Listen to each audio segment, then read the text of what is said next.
Hey everyone, this is Nate and this is the Nader Tater channel. Let's talk about indoor security cameras. So I have two of them right here, and mainly I'm going to talk about this Eufy indoor camera. These are fairly affordable, and I have this Blink Mini camera, and I've used a lot of these. So now what I'm going to do is go through some of the pros and cons. I'll show a quick setup of how you add one of these Eufy cams to your phone, to the app in there. And I have other videos about the Blink Mini, but I'll talk about some of the differences. This Blink Mini is about $35 on Amazon. For the regular price, you can buy bundles and get a little bit cheaper. They go on sale, like all things tend to do. The Eufy indoor cam is a little bit more expensive. I think it typically is $42 or $43. But I know, like right now, I just checked on Amazon. There's a $5 off coupon on it, so it gets it within a couple dollars of this camera. And I'll go ahead and tell you, this one is well worth it. So let me kind of go through some of the differences and why this camera is so much better. And in full disclosure, I have a video out about why I hate the Blink Mini camera. So I will admit I am biased here. Neither of these are sponsored products. I bought both of these cameras with my own money for the review, and I use them in my house for monitoring the house when I'm not there, checking on the dog, checking on the kids in their rooms, and that's what I'll go through and talk about some of these features. So with this Eufy cam, one of the big things that I like about them and I hate about the Blink one is that you are severely tied to the Blink network, the cloud. You're 100% reliant on that for the camera to work, as well as for you to actually connect to it. And that's my biggest gripe, is there's all kind of bugs and issues with that. You have to use the Blink app. There's no other way for you to record. There's no SD card. There is no local NAS, RTSP protocol for you to record locally. You have to go through the Blink system. Now, they do make a Blink sync module that you can store locally on a flash drive, but it has all kinds of issues. It's really not user friendly, and I think they do that on purpose. On the Eufy cam, it is very different. You have pretty much the most options, I think, that are out there.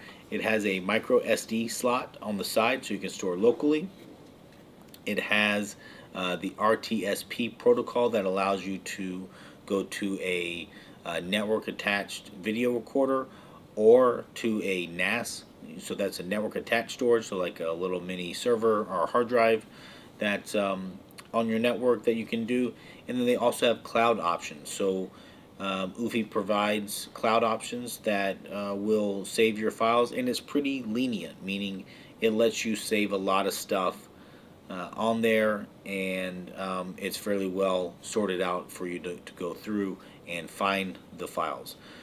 Now, the other thing that they support is a lot of integration. So with the Blink camera, it does get integrated with Alexa, but it really doesn't work that fantastic, and then it doesn't work with any of your other systems. So I have a Google display down here. If you have Apple Homekit or whatnot, this doesn't integrate with it. Eufy, on the other hand, does integrate with all those. It integrates with Google, it integrates with Alexa, it integrates with Apple HomeKit. So that's really one of the bigger differences, and I think what you'll notice is that is really what makes your experience good or bad. And that's the ability for this to adapt to what you want it to do. With the Blink one, you're hampered by that, but that's not all that's different. Let's go into the quality of the camera. So they come with very similar accessories in the package. They both are AC powered, so they give you a little wall wart and a USB cable, and then they do have a little plate that can get mounted, screwed onto a surface, and then this has the little keyholes that allow it to slide on and off, and then this Eufy cam can be mounted on a vertical surface, or it can rotate up and be on a horizontal surface, as well as be upside down, and then there's an option to flip the camera so it doesn't look like it's upside down when you view it. And then it includes screws and drywall anchors for that. So that's very similar there, but let's look at some of the footage and show you these two cameras, how they're different. So to do that real fast, I do need to set up this camera, so let me just show you the very quick process there is to set this up, and then what the options are once you set it up to adjust in the settings. Alright, first things first, I have the USB cable here. It is a micro USB port in the back that just gets plugged in. And then what you'll see is this light turns on, it's purple, and then eventually it'll turn blue. So while it's starting up, I'm going to go ahead and open up my phone, and I'll open up the Eufy app that I already have set up because I have other Eufy cams out there. Alright, so now I have the Eufy app open, and I'll just hit the plus sign there, and then I scroll down until I find this camera, and it's the indoor cam. So now you can see you picked the right home that you're at, so I'm going to do the Nader home, and it says power on the cable and make sure that light is on, and it is, so I'll go ahead and do the next. This is where I can scan the QR code that's on the base of the camera. Okay, so now that the code is scanned, if it doesn't scan, you can actually do it manually by just typing in the numbers. It's not that hard. But let me do setup mode here. Alright, so now I got my beep, so I'll say okay, go ahead. And what that does is that just puts the Bluetooth on. And now I go in here and check my Wi-Fi. Okay, so now I just selected the Wi-Fi. It does only do 2.4 gigahertz Wi-Fi, so not the 5 if you have that, but that's more than sufficient for the data transfer. Connecting to the Wi-Fi network. Please wait. For the transfer speeds that you need. You can hear there, that's just the default speaker. Even though it's small, this is very setup was successful. Pronounced and loud, and you can hear it, which is good. This Blink Mini one is much harder to hear. The speaker is smaller. Alright, so this one I'll just leave it at a living room. And then there is no SD card in there. I should probably throw one in. We will go ahead and do that here. Alright, so there's the SD card in. But now you can go through the setup process where it asks you, where is it going to be. This just helps it figure out, the best placement to tell you how to set it up. And then here's some mounting notes where it's asking for you to have gaps to the side and above it. That way it doesn't get poor detection characteristics and the infrared lights there. If things are too close to it, it can mess it up. Alright, so that is it. It's really that quick to set up, and we can go here into, I called it a living room, and we can show it there. Alright, so now it is recording me and saving it. So let's go into the settings and see what it has to offer. Okay, so the first one is motion detect, and this is where you can set up activity zones where you can add one here, and then you can change the shape and size, and you can have a couple of them. I think 2 total. Yeah, so you can have 2 of them total, and these are ones that you can drag around, and you can have different shapes here depending on what you need them for. And then this is where you can tell it what you want it to detect. So it can be just humans, or just pets, or all other motion as well. And so it's up to you based off what your needs and what you want it to do. So this is just what it detects. There's another setting actually for what you get notified about. So that's a good thing to kind of point out. And then sensitivity, obviously at the bottom, you'll have to play with it. I typically actually have it middle or even on the lower side. They do seem to be good at detecting movement.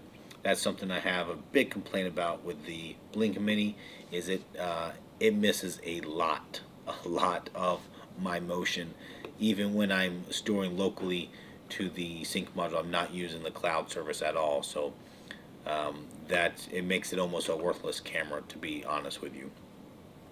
But here's a really cool feature that I like with the Eufy, is this sound detection. So I have one of these in my Actually, she's not an infant anymore. She's a toddler now.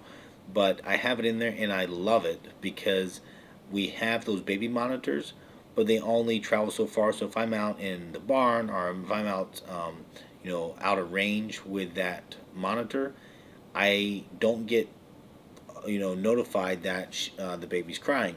Well, with this setup now, I have it set up where I do get notified, and so as soon as she cries, it sends a push alert to my phone, and I get it.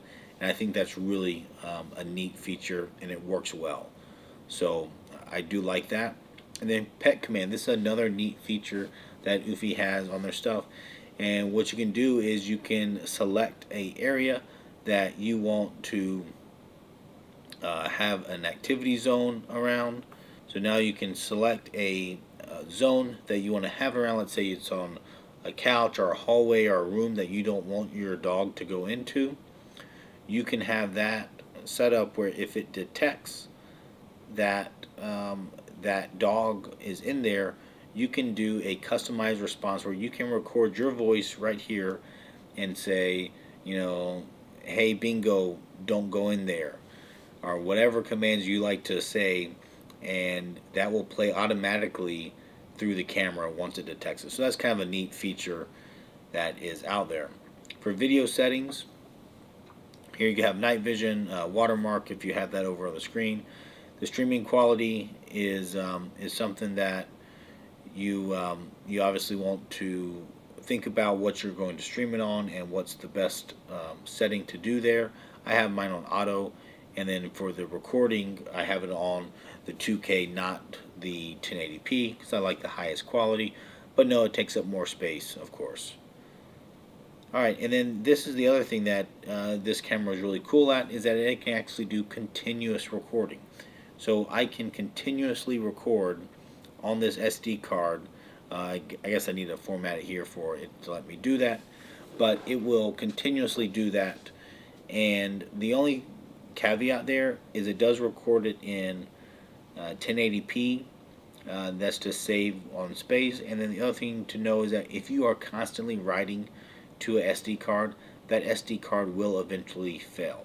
So they tell you it takes about, or it can handle about 500 full saves on an SD card before they start to fail. So depending on what size SD card you have, you might have to replace it every 2 or 3 years because they might fail on you doing that. So something to just consider if you are going down that path. Some audio settings, some sound settings. Obviously you can have the microphone on or off. I leave it on, and you can tell it to record or not record the sound. And then it has a speaker volume. I'm not sure if it makes any noise. Nope. I'll just leave it at 80 there. Alright, notification. This is where you can adjust, and this is an important part of any of these cameras in my opinion, is I want to be able to record based off certain settings, and I want to be notified based off other settings. So for me, most of the time I only get notified of the crying, and certainly not a lot of the other items there. So that's something that you can adjust based off your own time, and then you can pick how often, if there's a person in that field of view, do you want to get notified every time they move around, every 30 seconds or whatnot, or do you want to spread it out by several minutes? And then for the notification, I do like the full effect the best, which is you get a quick notification with text, and then when the thumbnail actually comes through, it will add that to it, so you get to see the thumbnail as well. And then you can change the alert tones right there. I leave mine on the default. And then you have the general settings. This is where you can change the name of the camera. This status LED that's on there, you can change that so that it does not always kick on. So I just turned it off, and now that little blue light is not on there anymore. Sometimes that can get annoying. And then the storage here, this is where you can pick, like I said, the different types of storage. The local storage, cloud storage, or the network attached storage. So let me go ahead and format this card just so we get it all done there, and it's good to record. Okay, so in addition to that local, here's the cloud option, and this is where you do get 30 days free. So if you're not sure if you want to do cloud or not, Like I said, they do give you 30 days to kind of try it out and see if it has value to you and is worth it for you to do that. And it gives you the different plan options. You can see what they are right now as the cost, and of course the benefit is if you have multiple cameras, you can get that plus plan that includes up to 10 cameras for that one set price. So it gets a little cheaper if you have multiple ones out there. And then the network one, this is where you can do the real-time streaming protocol, that RTSP I was talking about, or the network attached. And this is where you can set those settings up as well. So next you have your Wi-Fi settings, you have your time settings, any kind of mounting guides, and information about the device and about serial number and firmware and that kind of stuff. And then lastly, some stuff that you can do for like share your device. So if you want to allow a friend to be able to view it, you can do that and invite them to be able to watch it. Now, the next thing that we have to look at here is the integration, and that is done back here on the main tab under settings and then works with. And so these are the I guess Lady A is what I'll call for the Amazon one, and then we have the Google, and then we have the Apple HomeKit. So these are all available to work, and I'll show you right now actually on mine just what it can do. Alright, so since I already set my Eufy account up to integrate with Google, I don't have to do anything extra. Once I add a new camera, it's automatically included, and so I can say the the catchphrase for Google and give it the name for the camera that's in the app, and then it will connect to it. So let's try it out. Okay, Google, show me the living room cam. Okay, streaming the living room on basement display. Alright, so you can see it there is now showing, and there is a delay that happens for it, and but besides that, it shows up on there. It seems to be good quality. Okay, so the other cool thing that you can do with Eufy that you cannot do with the Blink one is actually use a web browser to get in there and look at some of the videos. So with Eufy, you can go to mysecurity.eufylife.com and you can log in here. Alright, once you log in, you can see all your cameras. Okay, and so you can also go up here to the events tab, and this will show you only cloud-based ones. So since I don't pay for the Eufy cloud, I don't get any storage on here. This does not show you SD card storage. So that's one downside to it. You'll have to pull out the SD card yourself, or in the app when you go to view it, you can actually hit download and you can save it to your phone. And then throughout here you can get things like service protection plan, the cloud storage sign up, as well as information about any services that you have. Again, I don't have any. If you had any extra perks, you can get them. But then also for the settings, you can confirm what your different devices are, what their serial number is. Alright, well, I do like these Eufy cams, and I think they are a good bang for your buck. I have several of them now, and I plan on getting more. And the Blink ones, I'm planning on phasing out and getting rid of them. So, they are not perfect, these Eufy cams. They do have some software bugs here and there, but I really like the features that they provide. The AI stuff where it can detect faces, it can detect dogs, it's good at detecting humans, and you can set up your alerts based off that. And then I like all of the openness of integrating with different ecosystems, as well as different methods for saving and storing and viewing all of the content. So to me, it's a really well-rounded camera at a very affordable price, and it's something that I would recommend people to buy if they're interested in one of these cameras.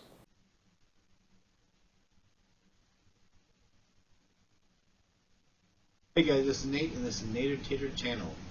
This is it with the lights on, and now we're about to turn the lights off.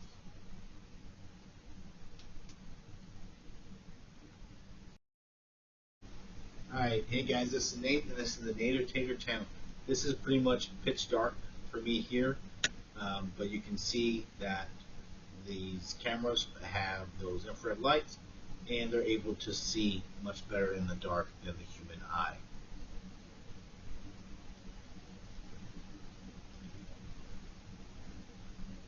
So, as always, leave a comment down below if you have any questions or if you have your own insight about these cameras.